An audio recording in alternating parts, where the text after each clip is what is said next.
segundo domingo comum do ano A. O Filho de Deus. O fio condutor desta nossa reflexão deve seguir as palavras pronunciadas por João o Batista e escritas anos mais tarde por outro João o Evangelista. Pelo meio fica a pregação de Jesus e muitos anos de vida da Igreja.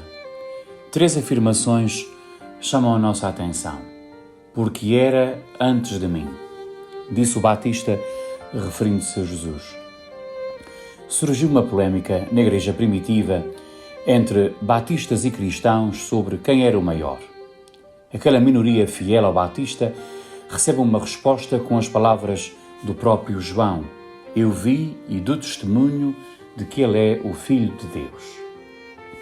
A conclusão de toda a catequese cristã e de toda a cristologia, o resumo de todo o credo e de toda a história da Igreja, encontra-se no princípio do Evangelho, formulada pelo Batista e escrita pelo Evangelista. Este é o Filho de Deus. Sobre esta confissão fundamental, sucederam-se interpretações ou visões deste Filho de Deus, umas mais preferidas que outras, seguindo os gostos e as épocas. O Senhor dos primeiros cristãos, o majestoso Pantocrátor dos tempos bizantinos, o grande mestre e, por volta dos anos 30 do século passado, o das juventudes católicas, celebrado e cantado como Cristo Rei. Outros povos, como por exemplo na América Latina, receberam-no como libertador. No entanto, o interesse pela figura de Cristo sobressai quando alguém se compromete com a causa dos homens, sobretudo os pobres e desvalidos, a quem Jesus veio salvar. E se esse testemunho termina com a morte, como o próprio Jesus, então o testemunho é irrecusável. São tantos os mártires de todos os tempos. Há uma predisposição em aceitar Jesus como profeta, e esta predisposição é válida, mas ao mesmo tempo perde pontos e a estima de Jesus como sacerdote, aspecto que há que revalorizar. Jesus é antes de tudo e sobretudo sacerdote, ou seja, reconciliador, ponte de união entre Deus e os homens, o mesmo quando perdoa, quando prega a verdade ou denuncia o erro. A dimensão sacerdotal de Cristo granjeia menos adeptos quando se apresenta sob conceitos que não são aceitos. A palavra aramaica talia significa servo ou cordeiro e ambas descrevem quem é Jesus. Isaías denomina-o de servo sofredor, o que se coloca incondicionalmente ao serviço do outro até à morte. João chama-o de Cordeiro de Deus, o inocente que paga com a sua morte os pecados do mundo. Tirar, como arrancar de raiz, no sentido do Batista, e como perdoar, no sentido do Evangelista. O Cordeiro de Deus. Na sua obra Um Homem é um Homem, Bertolt Brecht, dramaturgo alemão do século XX, diz que o mundo é insuportável e tão pervertido que nem o melhor dos homens pode ser bom nele. Os bons são perseguidos e eliminados pelos maus e o que quiser subsistir deve deixar de ser cordeiro e converter-se em lobo. Tudo mudaria se encontrasse um homem que aceitasse viver no mundo sem ser mau como todo o mundo. Não foi assim com Cristo? Viveu e aguentou no mundo como cordeiro, sem se fazer lobo. Passou fazendo o bem, tomou sobre si os pecados do mundo, disse sim à causa dos homens e reconciliou-os com Deus. Por ele, onde abundou o pecado, superabundou a graça, diz-nos a carta aos Romanos.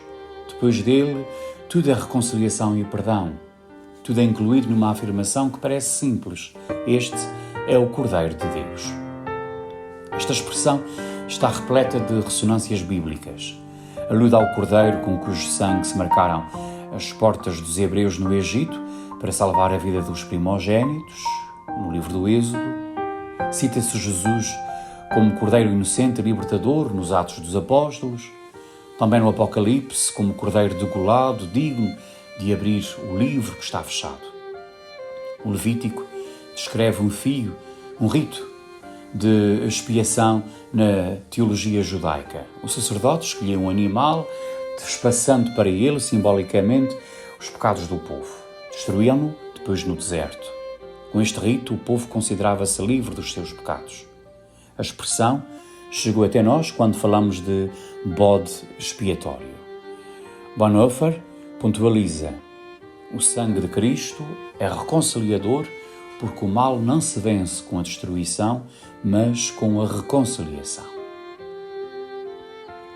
A sociedade pecadora. Este bode expiatório tem o nome abstrato de sociedade, e cada qual que coloca nela os próprios pecados para se sentir livre e inocente.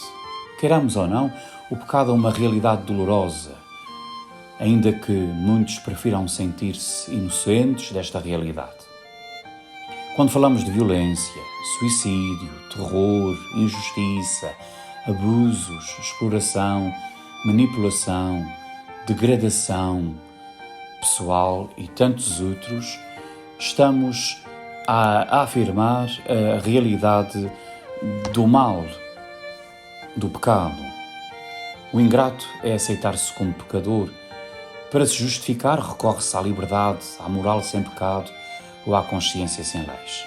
Em vez de pecado pessoal, falamos de pecado social, estrutural, ou seja, tornamos a sociedade responsável por todos os males, bode expiatório, descaracterizado e impessoal, como se essa sociedade existisse em algum sítio, perversa e pecadora.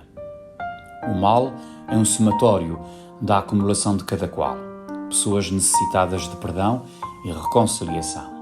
O pecado da sociedade é, no fundo, o pecado dos homens como indivíduos concretos. Cristo é para nós sacerdote e reconciliador. É o Cordeiro de Deus que tira os pecados do mundo.